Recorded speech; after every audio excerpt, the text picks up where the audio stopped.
네, 시장을 움직였었던 혹은 시장에 많은 관심을 받았었던 주요 업종에 대해서 세밀한 전략 세워보도록 하겠습니다. 자, 이번 한 주 어떤 또 화제가 있었을까요? 또 리스트를 보시면 일단 조선 쪽 빠지지가 않습니다. 2차 전지, MLCC 그리고 카지노까지 또 이번 주도 다양하네요. 주도주가 없는 순환매 장세가 이어지고 있는데 특히 주도주였던 조선, 방산, 원전 이쪽은 올라가나 싶다가 차익 실현 압박이 나오고 이런 구조가 또 계속해서 반복되고 있습니다. 특히 조선주는 마스가 프로젝트 기대감도 있는데 노란봉투법에 대한 또 충격파도 같이 작용을 하면서 이제 어떻게 해야 될까 이런 부분들을 궁금해하실 것 같거든요. 김영구 대표님, 조선주 전략 어떻게 보십니까? 네, 일단 긍정 전망이고요. 아, 네네. 사실 저는 노란봉투법이 회자가 될 때 개인적으로는 상당히 걱정을 많이 했어요. 엄연히 이거는 반기업법이고 국내에 있는 기업들이 밖으로 튕겨져 나가거나 못 견뎌서 그다음에 해외에 있는 기업들은 못 들어오고 이런 상황이 연출될 것을 뻔하게 생각을 했던 부분이기 네네. 때문에 야, 이거 이러다가 주가가 하락하는 거 아니야? 라고 생각을 했었는데 의외로 주가가 안 빠지고 있어요. 이거 잘 견딘다라는 그런 생각들을 하게 된 거죠. 그래서 지금 최근에 GM의 엑소더스설이 좀 나오고 있거든요. 그런 조심스러운 내용들이 나오고 있는데 그런데도 지수는 분명히 안정을 취하고 있어요. 그럼 정작 큰 문제가 눈으로 우리가 보는 눈으로 확인되지 않는 이상은 네. 지수에는 그렇게 크게 영향이 없는 것으로 보여졌어요. 그래서 조방원 중에서 조선과 그 방산 이런 쪽은 좋아요. 대신 원전 섹터 같은 경우는 웨스팅하우스의 노예 계약이 한수원 간의 원만한 협의가 나오기 전까지는 노터치라고 보여지고요. 아, 원전이. 그러니까 올라간다고 네. 그거 쫓아서 하면 걸리는 겁니다. 네. 그래서 그거는 노터치고 조선과 방산은 여전히 매력적이에요. 실적과 수주, 양수겹장이 다 되기 때문에 퍼펙트의 그 섹터라고 보여지고 만약 얘네들이 진짜 크게 꺾인다면 주의를 좀 해야 되겠지만 지금은 그런 상태로 보이진 않아요. 다만 매매를 하실 때요. 지금 많이 올라왔잖아요. 단기적으로 급등하고 괴리율도 많이 높아요. 이런 시점에서 막 추격 매수하는 건 안 되겠고요. 단기 매매에 좀 손 빠른 분들은 단기 매매를 할 수 있지만 그렇지 않은 분들은 다음 조정을 좀 기다리는 것도 좀 수순이 아니겠는가 이렇게 생각이 듭니다. 네. 아니 일각에서는 지금 대형 조선주보다는 조선 기자재 쪽이 더 낫지 않나 이렇게 또 궁금해 하시던데 이동우 대표님 이쪽이 더 유리할까요? 정말 어떻게 보세요? 단기적으로는 좀 그래 보이는 게 그래요? 사실인데요. 네. 아무래도 조선업의 호황, 초호황이 나오면서 가장 먼저 움직인 건 어쨌든 대형주입니다. 하지만 그 뒤에 이제 낙수 효과를 바라면서 중소형주들이 움직이는 케이스가 지금 현상에 이어지는 모습인데요.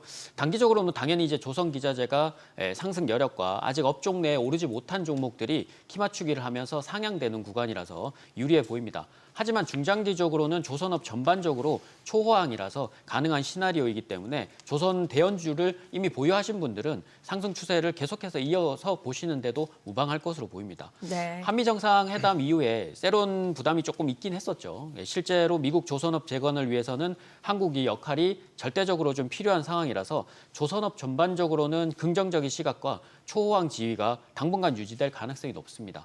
그리고 또한 이제 대형주 수주 잔고가 27년 말 피크아웃에서 30년까지 다시 증가하면서 불안감을 씻으면서 2차에서 3차 파동이 다시 준비되고 있고 낙수 효과를 기대할 수 있는 중소형주들까지 모두 상승 기류를 타기 시작했습니다. 결국 이제 상승 추세 극대화와 함께 저평가된 업종 중에서 그러니까 업종 내에서 이제 피팅 업체들, 태광, 하이로코리아, BMT 등도 함께 보시면 좋을 것 같습니다. 지금 조선 기자재 쪽 가운데서 보면 HJ중공업, 세진중공업, 오리엔탈 전공까지 최근에 기세가 무섭잖아요.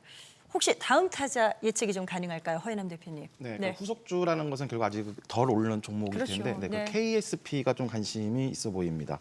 KSP는 이제 대형 엔진 배기 밸브 그리고 또 중형 엔진 밸브 스핀들 등을 네, 주력 생산하는 업체입니다. 특히 이제 선박 엔진용 배기 밸브 전공정을 이제 자체 진행하는 이제 유일 기업이라고 이제 볼 수가 있겠습니다. 특히 이제 그 8월 말에 마스가 프로젝트 모멘텀이 이제 한미 정상회담을 통해서 다시 부각되면서 그 이제 조선 그리고 또 조선 기자재 쪽까지 다시 한번 좀 추세를 살리는 분위기인데 KSP도 이제 기술적으로 9월 4일 5,500원을 돌파하면서 좀 탄력성이 확대되는 구간으로 좀 본격적으로 좀 진입을 했습니다. 이제 5,500원은 이제 작년 5월부터 또 반복된 고점을 형성했던 라인인데 강한 거래량을 동반을 통한 돌파가 나왔기 때문에 좀 추가 상승도 충분히 가능해 보입니다. 최근 단기 좀 상승에 대한 좀 눌림목은 기다릴 필요가 있겠는데요. 6,600원부터 이제 6,300원 정도의 가격 조정을 준다면 다시 한번 비중 확대로 접근이 가능하겠습니다. 네. 자, 먼저 첫 번째 섹터는 조선이었습니다. 다음은 2차 전지 쪽 가보도록 할 텐데 이쪽도 참 판단이 쉽지가 않습니다. 2차 전지 관련해서는 사실 호재성 뉴스는 많거든요. LG에너지 솔루션, SK온, LG엔솔까지 참 많은데 김진 대표님께서 사실 앞선 시간에서도 2차 전지 전략을 많이 주셨었어요. 네. 의견 변화는 없으세요? 네, 일단 말씀하신 대로 그 개별 종목들의 그 호재는 긍정적이고요. 무엇보다 이제 중요한 포인트는요. 지난번에 말씀드렸던 세 가지 중에 역시 리튬 가격입니다. 왜냐하면 이게 다수의 그 음극재 계약이 결국에 이 리튬 가격에 연동되어 있기 때문인데요. 리튬 가격이 상승할수록 결국 배터리 판매 단가도 상승하게 되고요. 또한 그 저가에 확보한 그 재고 물량에 대해서 재고사사 평가 이익까지 더해지기 때문에 그 마진이 확대됩니다.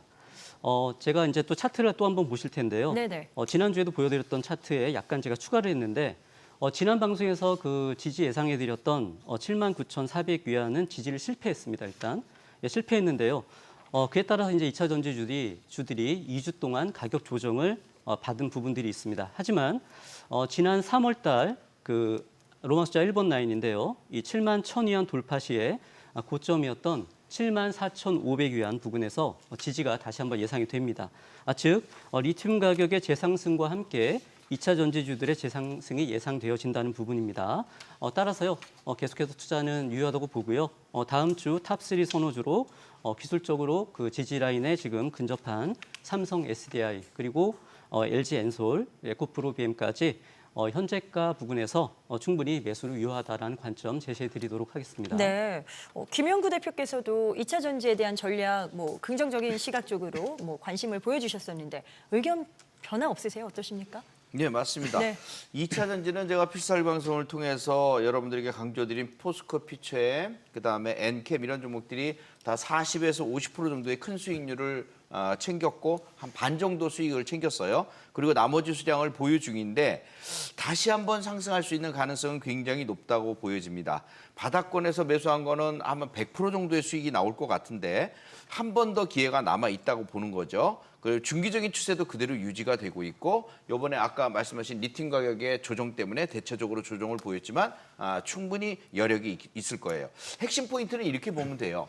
북미 지역의 배터리 수요 한국산 잠식이 충분히 가능하다. 중국산이 퇴출되면서 그 수순이 바로 우리나라 배터리 기업들이 참여를 할 거고 리튬 가격의 적정 수준이 지금은 한 7만 5천 위안 이렇게 되지만 10만 위안 정도는 될 거로 보여지거든요. 네. 아까 얘기했던 그 지지선에서의 반전 자체는 충분히 가능해 보여요. 리튬 가격이 올라가면 이 종목들도 같이 올라가거든요. 네. 그럼 ESS의 확장 또한 우리나라 국산 제품들과 LFP 배터리의 확장이 대세를 이룰 것으로 보여져요. 그래서 유럽 시장에서 또한 중국산 포화 상태가 한 65% 정도 라인이거든요.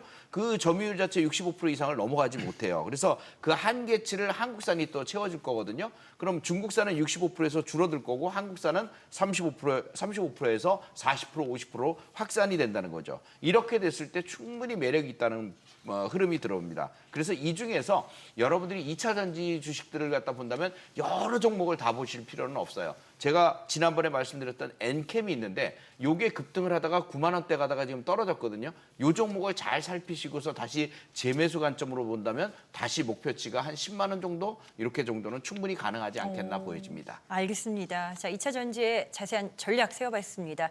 다음 섹터는 적층 세라믹 캐패시터 MLCC 관련된 전략 이어가 보도록 하겠습니다. 업황 회복 기대감이 나오고 있고요. 이와 관련해서 관련주의 주가도 들썩이고 있는데 AI 열풍을 타고 수요가 급증할 것이다. 이런 기대감이 바로 재료입니다. 어떻게 될까요? 삼성전기에 대한 기대치도 높아지는 것 같은데 수혜 기대감이 상당하더라고요. 네네네. 이 MLCC가 그 많은 분야, 특히 이제 미래 산업 분야인 그 자율주행차라든지 AI 데이터 센터 그리고 휴머노이드 로봇 이런 그 핵심 산업에 꼭 필요한 핵심 부품이기 때문에요. MLCC 업황 전망은 그야말로 그 10점 만점에 10점을 주고 싶을 정도입니다. 그중에 이제 탑픽 종목은 바로 삼성전기인데요. 테슬라의 전기차뿐만 아니라 이게 휴머노이드 로봇, 옵티머스죠. 그리고 이제 AI 서버형 공급까지 확대가 되면서 내년 MLCC 이 시장이 공급자 우위의 시장으로 전개될 가능성이 매우 높고요. 그에 따른 직접적인 수혜가 예상되는 그런 종목입니다. 최근에 외국인과 기관까지 그 매수세에 집중이 되면서 3년 신고가를 지금 기록을 하고 있습니다. 아직 역사적 신고가는 기록 못했는데 얼마 안 남았어요. 2021년에 22만 3천 원입니다. 이 가격까지도 돌파가 가능성이 높아 보이므로 여전히 그 접근 가능하다고 보여지고요. 다만 이제 추경 매수보다는요, 17만 원 중반 가격대부터 16만 원 중반 가격대까지 분할 매수 관점으로 접근해 주시면 편안한 그런 대응을 가능할 것으로 보이고요.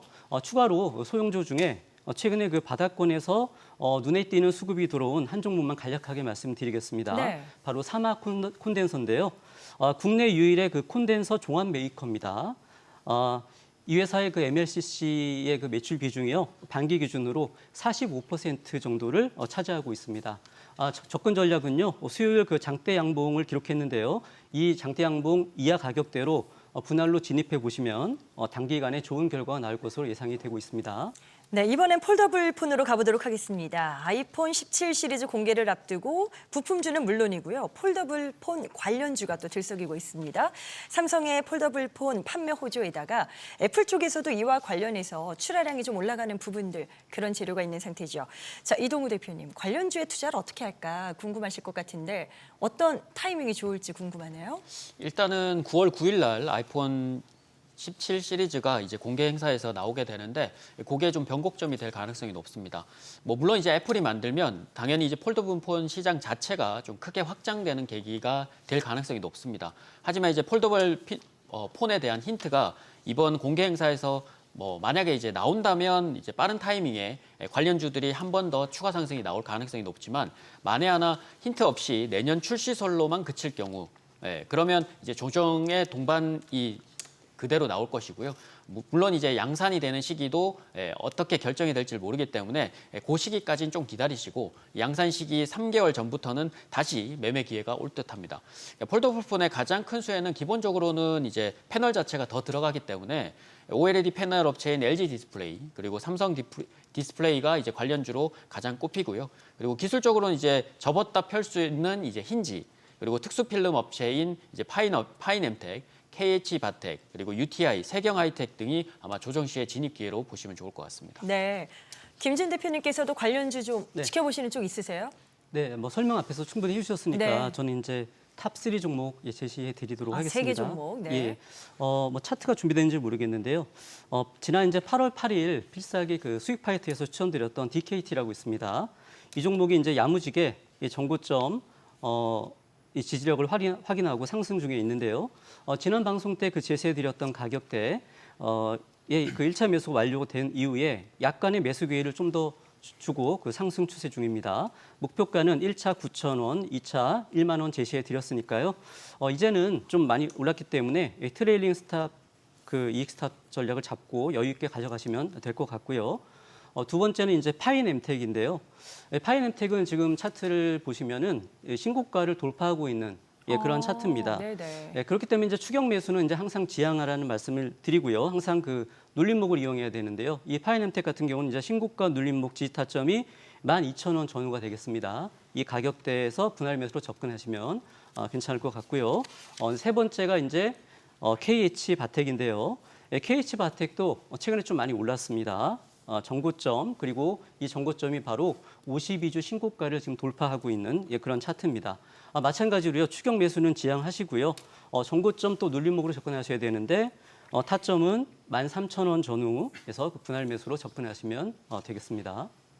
끝으로 가볼 섹터 바로 카지노입니다. 최근에 역시나 기세가 무서운 업종 중에 하나인데요. 한시적인 무비자 허용에 중국 국경절을 앞두고 지금 수요가 폭발하는 것으로 보입니다. 자, 그런데 많이 올라왔기 때문에 내가 과연 지금 들어갈 수 있을까라는 점에 대해서 이제 선택이 어려우실 것 같은데 가장 궁금하신 걸 여쭤봐야죠. 이동우 대표님, 지금 매수가 가능할까요?